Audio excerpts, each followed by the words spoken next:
What is up, guys? We are back here at more street stock racing, grinding to that Class C rookies on Charlotte. Man, I am getting tired of saying that. We're getting ready to roll off to the green. Not the best qualifying effort here, starting off P6. Not the best start in the world either, not the worst start in the world, as the leader goes up to protect on the high side right away. There's a nice mellow yellow car at 17 right there down on the bottom. I do like the way that car looks. I think that's pretty sick on these street stock cars, not going to lie. As we get thrown up the track here. If I remember correctly, yeah, Sky's already going 3 wide on lap 1. That's right, this was the race that was like that. Unbelievable, as we got the Scooby-Doo car even in the race here. Just couldn't believe this. I mean, look, we got the Scooby-Doo car trying to fit it 3 wide too on the first lap. I mean, guys, to be trying to drive like this, you're just asking for trouble. All right, coming in as we get to lap 2 here. I mean, I'm surprised these guys haven't put themselves on the fence yet. I mean, we wanted no part of this. We backed up a crap ton as we even let the 6 go right there. As we're sitting P12, guys. We dropped 6 spots in a lap. But hey, we're in it for the safety rating, guys. We are tired of this carnage here of the rookies on street stocks. As that guy's got a finish line car, actually. Nice. Showing off shoes while you're racing. As the guys, look at that mess up there. They're trying to make it. There are a couple 2x2s up there, and they're trying to make it 3 wide. I mean, look at this movement here on the front stretch, guys. This is not a wide front straightaway at all, and you can hear me just backing out of it, trying to let the one go, but more so only because I'm worried everybody else in front of us is going to wreck. I mean, that is a mess up there, and they're asking for trouble. There's frankly not enough room here at Charlotte. Maybe on the backstretch, yeah, but that's it. As I'm really confused what this guy in the one is doing. And look at this. He drives right up into us. And somehow we didn't get any incident points, which we were really happy about, but I don't know what that was about at all. Like, I was so confused when that guy did that. It's like, what did I do to you in this race for me to deserve that, man? He just drove right at us. Don't know how he didn't get flagged with any incident points, but hey, we're not complaining. Honestly, though, crazy, guys. Some of the stuff that happens on these rookies, man. I guess he's mad that I ran like a faster lap time than him or something like that in qualifying. Who knows, guys? Who knows what I did to tick that guy off? But these people are crazy. Jim Sapala wants to see you in a Kia. All right. This is nuts, guys. Don't know how they haven't racked up there either. They are going 2, 3 wide through this front stretch. I know I keep saying it, but guys, you can see them fanning out there, and here comes the big one. Into turn 1, we are backing down. We are through. Clear. We are clean, guys. We had to back it down a lot, but hey, we gained about 5-6 spots right there, and we're clean. Still 0 incident points, which was the big deal about that. Losing, of course, a ton of ground here. Now we're sitting in it's saying P14 because it hasn't updated yet. I don't think we're P14. I don't think so, right? It should update. It'll probably update at the line here. But hey, the reality is we didn't even care what position we're in. We don't care how far of a distance we are back. We were just trying to run another clean race here on rookies. Okay, we're P8. So we gained about 6 spots there just because of the mess everybody else created. And you know what? That's the thing.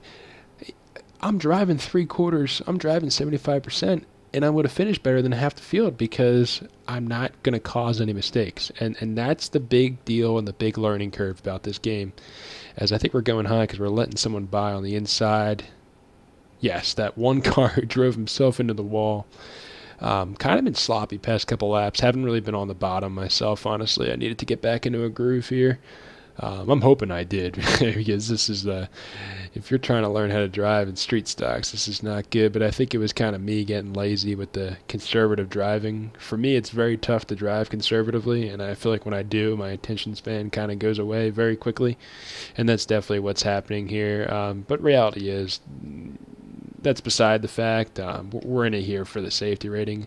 As this guy, if I remember correctly, in the chat was asking me. Okay, I guess I can't bring it up, but he was asking me to bump him. I remember this because this guy, okay, I don't know how these people type when they're driving, but I think these guys are better typers than they are drivers because this guy for like 5 straight laps was like, push me. And here's the problem, okay? Do you see this guy sliding around all over the track? How am I supposed to push you if you can't hold your car still? All I'm going to do when I push you is spin you out because I'm going to hit your left rear quarter panel the wrong way, and you're going to go flying into the wall. And guess who's going to get flagged with 4 incident points? Me. Probably not even you. So yeah, this guy was really pissing me off, and just common knowledge, guys. Just some more life advice: don't text and drive. I mean, I don't know how these guys talk when they're racing. Maybe if there's like caution flags, maybe you can do that, but I don't know how these guys, unless they got their keyboards next to them. I mean, mine's a little bit in front of me above my wheel, so there's no way I'm typing back to this guy, and I have no way of communicating with him. I mean, look at this. How am I supposed to push this guy if he's flying up top? And now look, I think now that we're getting past him, I think he had the idea. Yeah. So he was getting the idea that he was going to push me, and I was like, I don't trust you. I see your car swaying all over the track, man. No way am I going to let that happen. You are not going to jeopardize my good safety rating and my 0 incidents in this race. Nay, Jose. As he continues, and I think that's why he was going wide, guys, because I think he was getting sick of me not pushing him, and I think he wanted me to pass him, and he wanted to push me. It's like, yeah, are we going to gain on the guys in front of us? Yeah. Are we going to win the race by doing this? No. It's just not worth it, like, honestly. And who knows, if we bump each other a couple times, usually the game's good about it by not giving you incident points. But what happens if they give me incident points? Or, this guy can't even hold his car straight, like I keep saying. He's going to... Half the time, I probably got a better chance of spinning them out than actually helping them, so... Absolutely no reason here for me to try to do any bump drafting. I think I actually did later, though, because I just got sick of listening to him in the chat, because it shows up above on your screen like the whole time when you're racing. It's very, very annoying. It blocks view. And I think here is maybe when I tried it. Maybe it's the next lap, because you kind of heard me getting out of the throttle trying to set it up. I think I wanted to there, but I mean, look at this knucklehead. He's like driving drunk up here in front of us. And you could see me, I'm wiggling just because I'm trying to stay in his draft. I mean, it's like murder running behind this guy. I mean, in real life, when they go to like Indianapolis and stuff, like Indy cars, like, yeah, they'll serpentine down the straightaways, but like they'll do it in an organized fashion to break the draft. They're not going like this. This is crazy stuff. As we're passing a little bit of lap traffic here, the Nationwide car is 16 on the outside. So far, so clean. I was a little nervous there. And I think here's where I give the first bump draft. And you could see how much of a boost that gave him. Probably not the best place to get it, though, coming right into the turn. But, like, if you get that in the middle of the straightaway, you will get up to, like, 152 on these cars. And if the reality is, if the other guys are running 149, 3 miles an hour difference is huge on these cars. Like, draft is everything, guys, and I know I keep saying it, inside line, but if you really were to get this working on this series, if you had someone to work with, you could really be running some blistering lap times in these cars. As I come in for another push, definitely a little bit better there, as he got more of the straightaway to take the run with it. You could definitely tell we're starting to catch, especially the gray car in front of me, starting to catch those guys up there a little bit, so it definitely works. It's just a matter of me trusting this guy to do it for the next, lap 14? Yeah, I did not trust this for another 7 laps. It was getting kind of old pretty quick. But so far so good for the rest of the pack here, except minus that guy. I don't know what he was doing causing a smoke screen down there. But we were clean. I don't know why this guy went all the way to the top. I think this is him getting sick of us not pushing him. And he wanted to push me, and I said, nay, Jose. Coming here to 6 to go at the line. This was, the worst part about this was just the way this just drug on and on and on. Just basically out here driving, not caring where we finish. I mean, I was basically essentially getting in the car and just hoping the race was over. Like, I was counting down to lap 20 when I would do races like this conservative approach.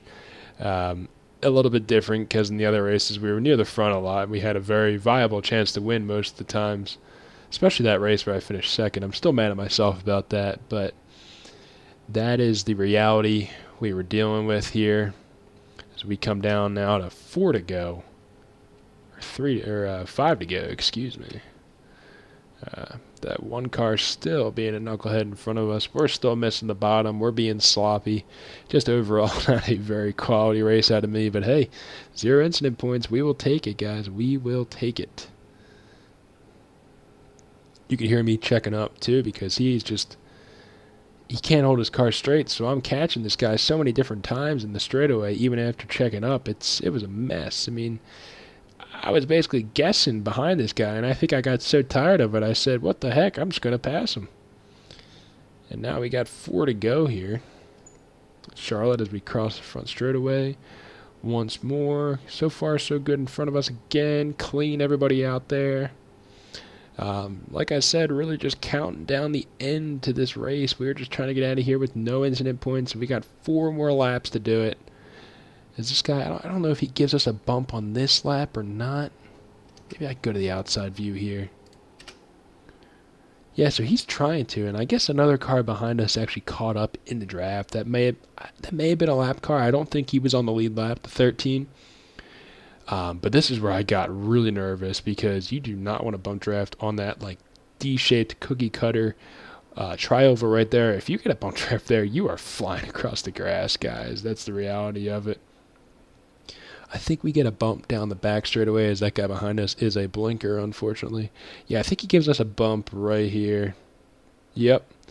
So a solid bump going into turn 3, and I hold it really down to the bottom as I come out of 4. So a lot of momentum gain right there. I'm going to switch back to the cockpit view because I think he bumps us again next lap. I want you guys to be able to see just the actual speed effect when you're in the car. He's definitely going to bump us, I think, on this lap down the back stretch as we're coming down to 2 to go here. You'll know when he bumps us. I'm pretty sure he does this lap as well, but you'll see it and you'll feel it. Yep, and you can kind of see how we are just like speeding up more and more there. It's crazy. And it's just a subtle little tap that just bumps you so much. And that 3 miles an hour, I mean, look how much we're catching on these guys in front of us.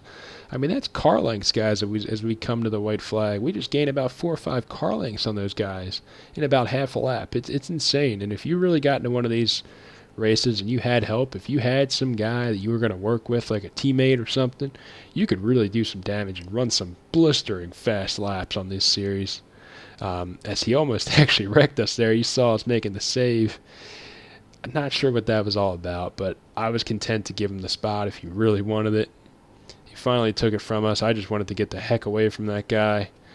And we are going to finish in I don't know if it's P8 or P9. It might be P9. That 13 may have been on the lead lap. And we come home P9, guys. The 13 wasn't on the lead lap. But the bright side, no incident points once more, so ranking up towards that Class C. It has been a journey, guys, but we are learning and having so much fun. A blast on iRacing, guys. Stay tuned for more. So long. Stay safe, y'all. We will see you next time. Take care, guys.